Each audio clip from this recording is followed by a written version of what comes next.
Take a look at this child, searching for food in a pile of garbage.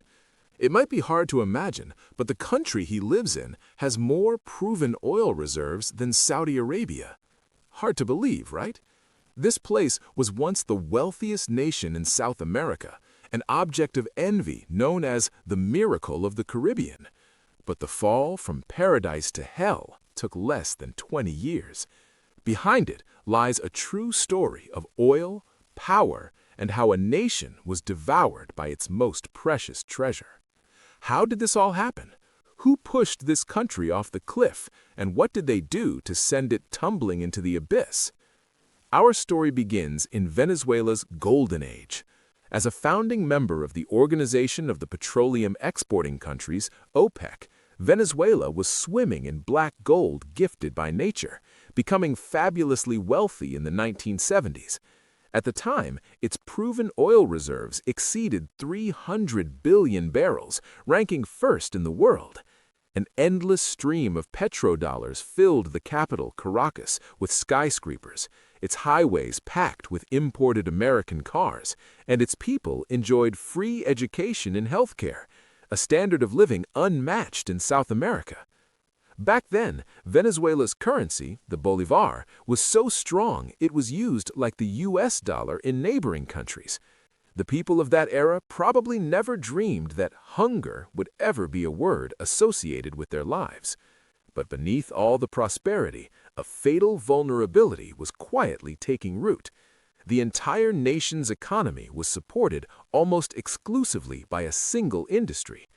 Oil accounted for over 95% of the country's total export revenue. It was like a giant standing on one leg, seemingly powerful, but incredibly fragile. When a country gets used to making money without effort, when the sweet taste of welfare makes people forget how to work hard, this heavenly gift begins to reveal its terrifying other side. The turning point began with a man named Hugo Chavez. In 1998, this charismatic former paratrooper and left-wing officer won the presidential election on a platform of robbing the rich to feed the poor. He promised all the poor a Bolivarian revolution that would return the nation's oil wealth to the people. Chavez came to power just as international oil prices were skyrocketing. With a sudden windfall of cash, he launched a series of sweeping reforms. The first step was to nationalize profitable industries like oil, electricity, and telecommunications, claiming he was taking back the nation's economic lifeline from foreign capitalists. Next, he rolled out a series of social welfare programs called missions, distributing cheap food, housing, and cash subsidies. In the short term, this move worked. The lives of the poor improved significantly, the poverty rate dropped, and Chavez was hailed as a savior by millions. But the problem was hiding in plain sight. Nationalization sounded wonderful, but its consequence was that the people running these companies were no longer chosen for their expertise, but for their loyalty to the president. In 2002, to retaliate against a national strike opposing him, Chavez fired nearly 20,000 professional engineers and managers from the state oil company PDVSA and replaced them with his own loyalists. This purge effectively crippled Venezuela's oil industry. From that point on, even with oil prices still high, oil production began an unstoppable decline. Even more fatal were the price controls. To please voters, the government mandated maximum prices for hundreds of goods, from milk to toilet paper, forbidding any price increases. Sounds great, right? The result was a disaster. Think about it.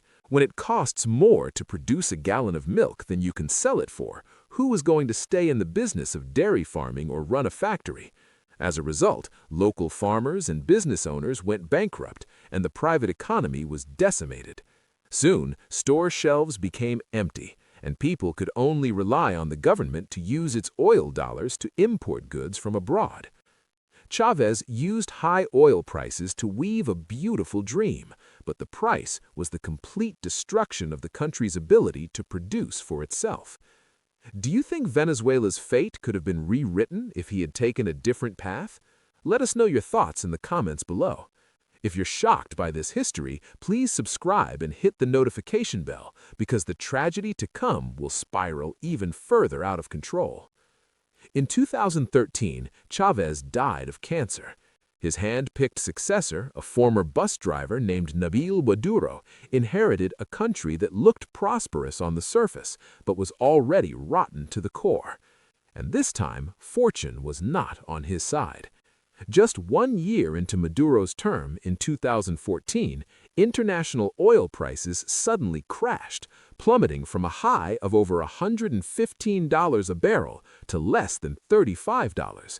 Venezuela's government revenue evaporated in an instant, and the false prosperity built on oil-funded welfare collapsed. With no dollars to import goods and almost no domestic production, shelves went completely bare. Facing fiscal collapse, Maduro's government didn't choose painful reform.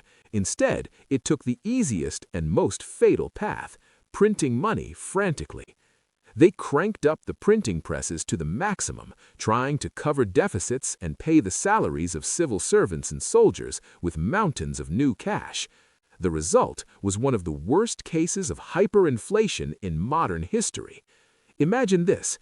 Today, 100 bolivars gets you a cup of coffee. Tomorrow, that same 100 bolivars is only enough for a sugar cube.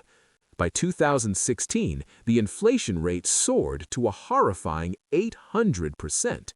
Money had become worthless paper. The economic collapse quickly spiraled into a social breakdown. Hospitals ran out of medicine, stores had no food, and power and water outages became a daily routine. By day, the capital was a battlefield of rampant robbery. By night, a silent, dark wasteland. The once affluent middle class was now forced to fight with stray dogs for food in the trash. To this day, the tragedy continues. According to estimates, nearly 9 out of 10 Venezuelans live below the poverty line. The once proud healthcare system is gone, and diseases that had long been eradicated have made a comeback. More heartbreakingly, over the past decade, more than 7.7 million people, over a quarter of the entire population, have been forced to flee their homes, becoming refugees in neighboring Colombia and Peru just to survive. This has become the most severe humanitarian crisis in the Western Hemisphere in modern times. Harsh U.S. economic sanctions poured salt on the wound.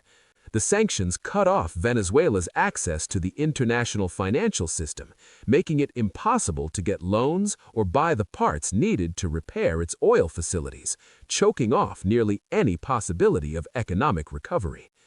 A country with the world's largest oil reserves ended up in a state of mass starvation.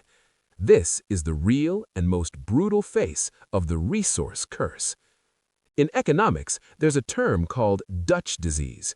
It means that if a country becomes too dependent on a single natural resource, it can cause the national currency to appreciate and labor costs to rise, which in turn harms sectors like agriculture and manufacturing that create real diversified value, ultimately leaving the entire economic structure distorted and fragile. Venezuela is a perfect demonstration of this theory. Oil was its wealth, but it was also its poison. It created dependency, made the government arrogant, and lulled the people into a false sense of security.